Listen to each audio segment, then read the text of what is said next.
we are back with another episode, and joining me today, Alli Walker. How's it going? I'm good. How are you? I'm doing fantastic. Like I said, early morning, but I'm here. I'm ready to chat. Your studio looks incredible. I know people are just listening and they can't see you, but it looks awesome. They can see me. This is going video. As Yeah, well. but just in case they're like listening and Oh, that's true. yeah, Yeah, yeah, you have a point there. yeah.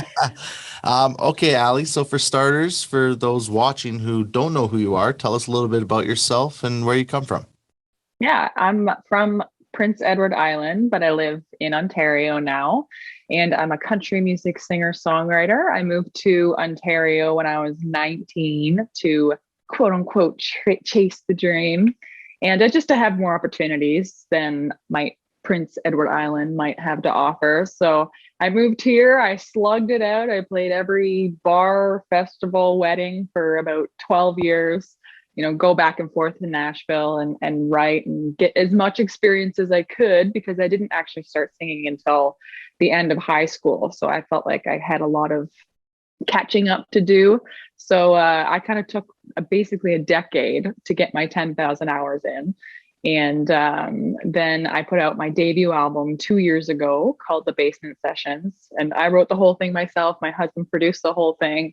And it was just like an independent project we put out just to say, hey, okay, I'm ready to go. And that was great because it was just like a nice way to get an introduction to the music business. And then the pandemic hit. And I spent 2 years writing towards this next album. I started putting out a bunch of demos and clips of songs I had been writing during the pandemic on TikTok and social media just to get feedback from people. Because I think what I've realized the most is I don't know everything.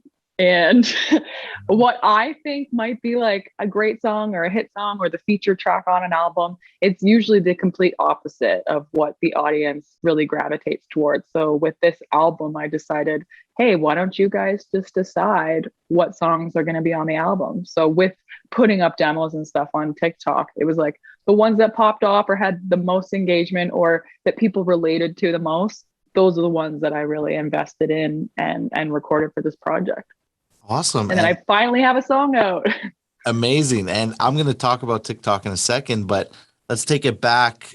Tell me how did music come into your life? Is it something that was always in the household, or is it just kind of one day you fell in love with it and just decided to pursue it? Well, my parents put me in everything and anything. So sports, music, and piano was the first instrument that I played and didn't love it, didn't stick with it. And that was probably the biggest regret ever because I feel like piano is such a good introduction to all music. Like if you can play piano, you can almost play every instrument. So I started playing that. Didn't stick with it for too long. I played drums was my next instrument, and then I played guitar, electric guitar, and then I played bagpipes, which were like the first thing that I really stuck with and loved and became like really obsessed with, which is such an interesting thing to be obsessed with, but Hey, I loved it. And then I did acoustic guitar. And then I auditioned for my high school musical in grade 12. So I didn't sing a note until grade 12. And I got the lead female role. And I was like, oh, okay. But that opportunity literally changed the whole trajectory of my life because I got the singing bug. And that was around the time Taylor Swift was out. And I was like, oh, this girl's like the same age as me. She's putting songs about her feelings. And I totally relate to her. So that's kind of when I got the acoustic guitar, starting writing new songs. And the rest is history. awesome. And where did you find your inspiration when writing? I had a boyfriend at the time, and I hadn't really been through many breakups or much turmoil in my life. So I was really just writing like happy love songs at that time. Okay, fair enough. All right. 16-year-old girl, 17-year-old girl just kind of writing songs about boys. Yeah, fair enough. All right. Okay, let's talk about TikTok. You gained some success on TikTok. Tell us Yeah. tell us how all that's been going for you. Well, it was during the pandemic, and I was seeing artists get success on TikTok. And I was like, you know what? I can't do another friggin' social media. Like, there's too much to catch. Like, there's just so much to do. And every platform, you should be doing something a little bit different. I was like, I just can't do it. I can't do another platform. But I said, if I do it, I'm going to do it 1,000%. And I'm going to put my time into it. So I did it. I was like, okay, I'm doing this. And so all the songs I had been writing, I basically just plopped up there and said, hey, what do you think? And, some didn't do well, and then some did really well. And the thing with TikTok is people use that as a marketing ploy where they're like, hey, here's a new song. What do you think? But then they put it out like the next day. So I'm competing with these people who are doing that. But really, I'm like, hey, do you like the song? I'm going to record it. And then it's going to take 6 months for me to put it all together and put it out. So it's been a little bit different of a process because I haven't been able to give my audience that immediate gratification. Right. And I was a little worried that people weren't going to stick around. But some of the songs that blew up, 8 months ago, I'm just putting out now, my song Country Music. And all those people came back for like the pre-seed campaign where they were so excited to finally hear that I'm putting the song out. And then now I'm seeing the streams come in from those people as well. So it's pretty cool that they stuck around. But yeah, TikTok has been incredible for music. And I think TikTok over any other social media is people go there and listen with sound. I find, yes, I have like a pretty good following on Instagram, but I'll post a selfie and get the most, engagement. If I post anything with sound, anything with a video, anything to do with music, it's just a little less because people are just on there at work, scrolling, not really engaging in the music side of things. When TikTok, they are there to support music. Okay, that's true. I kind of actually agree with that. Yeah, totally. Is that, would you say that's kind of your favorite thing about TikTok, or what is your favorite thing about the platform? Yeah, once you get the algorithm to know what you're offering, like what your niche is, whether it's country music, whether it's, comedy, whatever, it takes a little bit to get in that algorithm, and you have to stick within that algorithm to stay there and reach your like target audience. Then it's go time, because then your videos get pushed out on the FYP page and you're reaching exactly the audience you want. But like, I've seen lots of people have videos go viral for, they're doing their hair or something, and then they can't get that audience back to their music. So when I said that I was going like 110% on TikTok as a musician, I was like, I'm only going to post music. I'm only going to sing. I'm only going to post demos, and it works. So I think that was a good tactic to have, is just like only do music on there, or you can be a lifestyle person too and do other things. It's whatever floats your boat. For sure. And do you remember your first viral video? Do you remember what it was? Yeah, it was, I don't know, what does viral even mean? Like how many views it is, but it would be my song that I just put out last week, Country Music. It's like, I don't know, it's almost at 1 million now, but I posted it a few times and I posted different clips of the song, and it's over 1 million right now for streams, or views. So I would say that one, and it's not necessarily, things can just go viral because they happen to be the right little funny clip or something. But this was a 1-minute-long clip of this song, and people have like a 3-second attention span. So the fact that people really got engaged in the lyrics of this song and watched it right till the end was pretty cool, because TikTok actually, the watch time on it affects your algorithm and how many people they'll push it out to. So if someone just watches like 5 seconds of it, that means that's a tick against you. No one wants to watch this video. So the fact that people are watching into a whole verse and a whole chorus, that was pretty cool.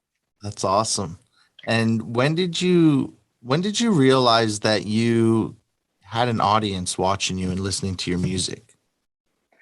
I think when people engage in the storyline and then, obviously comment and then go over to your other socials, follow you, they were emailing me, and because it didn't put it out for however long, 8 months. I was getting messages every day, flooding. Where's country music? Where's, this other song, Hometown Home, that also popped off, and where's Growing Up? And it's like, okay, I am overwhelmed, but I'm also so grateful because that means that you care, you know? So I could have taken that as like, okay, just like hopefully like my other stuff and just like chill out. But to me, it was like, okay, I'm actually building a true fan base here who is waiting for this content. And the fact that they came back was um, showing as well that they are truly fans. Absolutely. Awesome. And influences. Do you have one specifically for songwriting and one for performing? Hmm. I don't have specific influences for specific things. I find I'm very influenced by little bits here and there. Like as a teenager, I was influenced by Taylor Swift on all aspects, like her look, her business side. I really loved how business savvy she was. She was fully engaged in her entire career. And then obviously her songwriting was incredible. She was very good at speaking on interviews.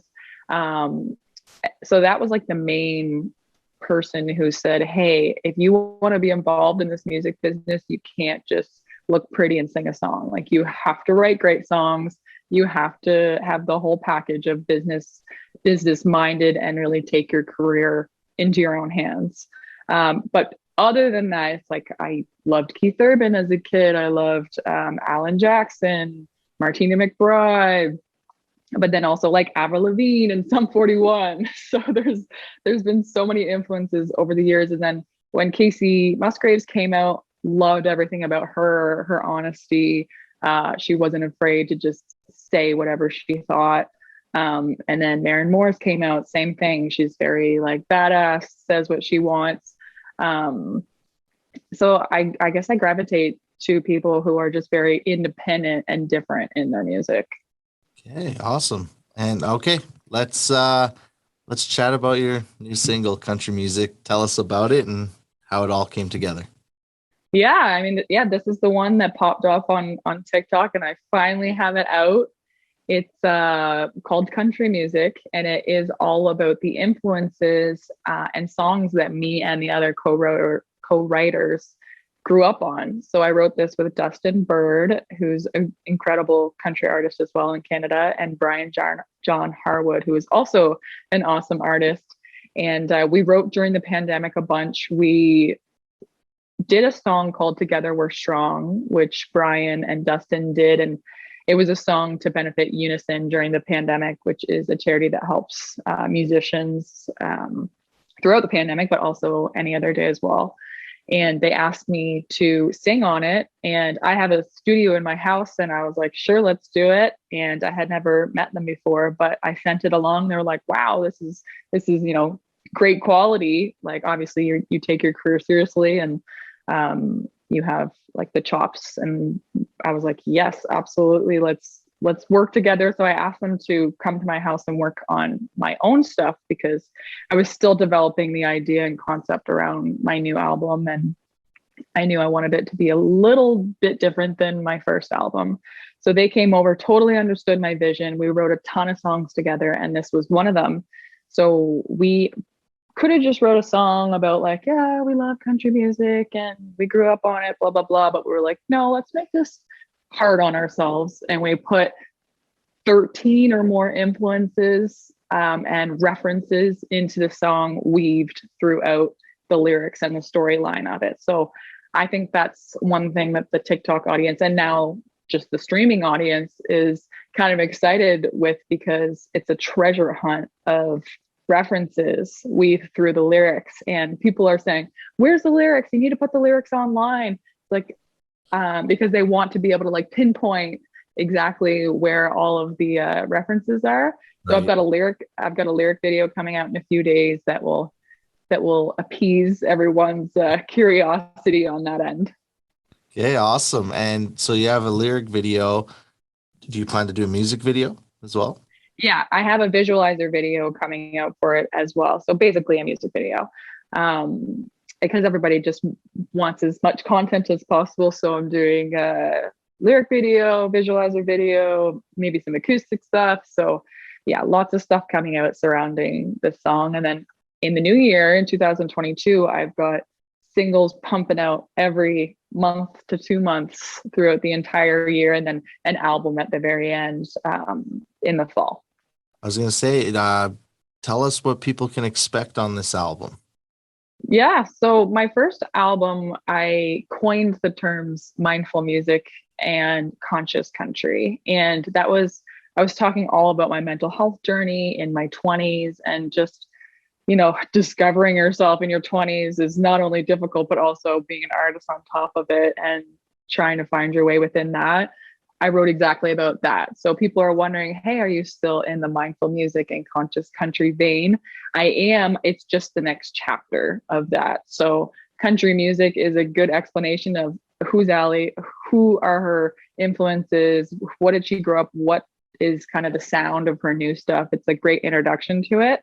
And then starting January and all through 2022, I've got a bunch of more songs about whether it's growing up and kind of realizing now in your 30s, oh my goodness, my parents are getting older and I've maybe missed out on some of the things that I wish I didn't because I'm chasing my dreams and I'm away from my family. Or a song called Good Old Days, which is about maybe we are living in our good old days right now and we took advantage of the fact that back in the day, maybe those were the good old days. So lots of songs about nostalgia, and it's just the next chapter of it's always autobiographical is what I'm trying to say.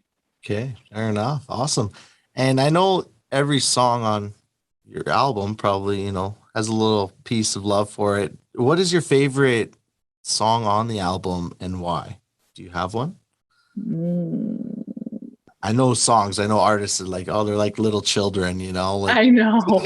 I know it's so tough to choose, but I'm always curious if everyone has one. I It's hard because it's like, oh, I like this one for the production. I like this one because it's rockin'. I like this one because it's sentimental.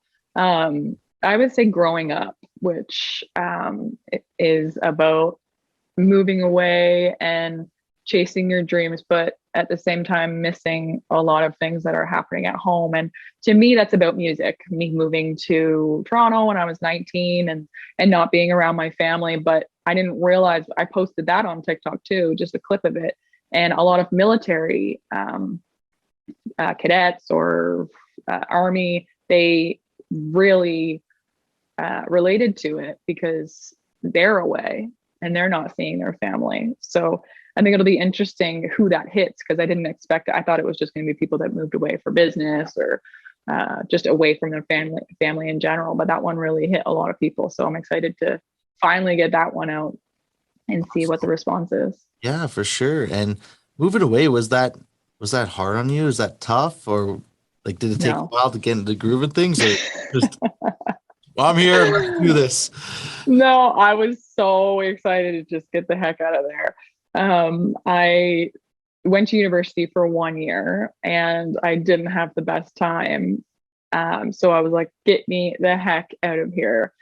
So I moved to Toronto, literally not a lot of money and just what I had saved up for from that summer. And I had one suitcase and my guitar. And I lived on my friend's floor for a few days until she was like, this is cramped. It's time for you to move out. Right. And so I walked up and down Yonge Street in Toronto, going to every condo building, seeing if they had any vacancies. And then I finally found one like north. And I can't even believe I did that because that is just so fearless that I don't know that I would have that in me now, but I'm glad that I did it then and like took the leap because, within a year I met my husband, we made a band together, we started writing together and he really pushed me to do my entire career. So if I hadn't moved here, like I wouldn't be here now, potentially still doing it. Okay, fair enough. All right, let's talk about songwriting. You were talking about working with artists, co-writing and stuff. What is your favorite thing about co-writing? Co-writing is awesome. I wrote my whole first album myself and I was like, yeah, I like writing by myself the best. I'm fine on my own. And then once I started co-writing for this next album, which I've done a lot of co-writing all in the past, but it was just my first album was so sentimental to me and personal to me. I'm glad I kind of got that out of my system. But for this next album, I was knowing that I wanted to level up and make it not only better on the songwriting side, but on the commercial side, on the production side. And so co-writing with people has been incredible. And I've had to force myself to do it on Zoom more than ever, which I held off on for a really long time during the pandemic because I was like, I hate Zoom because you can't play together and there's a lag. But once I got past that, I love it. Like yes, I'll do in person if people are, local, but I Zoom all the time. I Zoom people in Nashville, I Zoom people in Calgary and Montreal. So it's so cool. And, you might think, yeah, I can write a song by myself. Sure. But someone might bring an idea that you just totally never thought of, or even just a line you totally would have never thought of, or a melody that, it adds so much to the song that you just couldn't have thought of on your own. Awesome. And okay, perfect. It's funny you say the whole Zoom thing because I was the exact same way. Yeah. Interviews. I did the interviews in person. Mm-hmm. And then as soon as COVID hit, I saw some people post some online interviews. I'm like, no, just not a fan, didn't really like the quality, that kind of stuff. Then once I figured out it wasn't going anywhere, yeah, kind of like, okay, maybe I should jump on it. And then, like we say, I love it now because I wouldn't be interviewing artists like yourself across the country. Right? That's the thing. Yeah. Like I've met so many people online that I would have never met, or interviews, same thing. Like I would have never done this unless I was somehow in Edmonton. So that's right. Yeah, that's the cool part about this. But like you said, like I had to just swallow, my idea of, I guess I better do this. But that ended up being awesome. Yeah. And I'm so picky. I'm like, oh, I want it to look a certain way or do this and do that. And then someone gave me the advice. They're just like, just do it. Like, just put one out. And I was kind of like, all right. And then once I did, I was like, okay, I'm kind of thankful I did. Yes. The thing. So good. Yeah. Perfect. Do you have any shows lined up people can look forward to, or is it pretty locked down over there?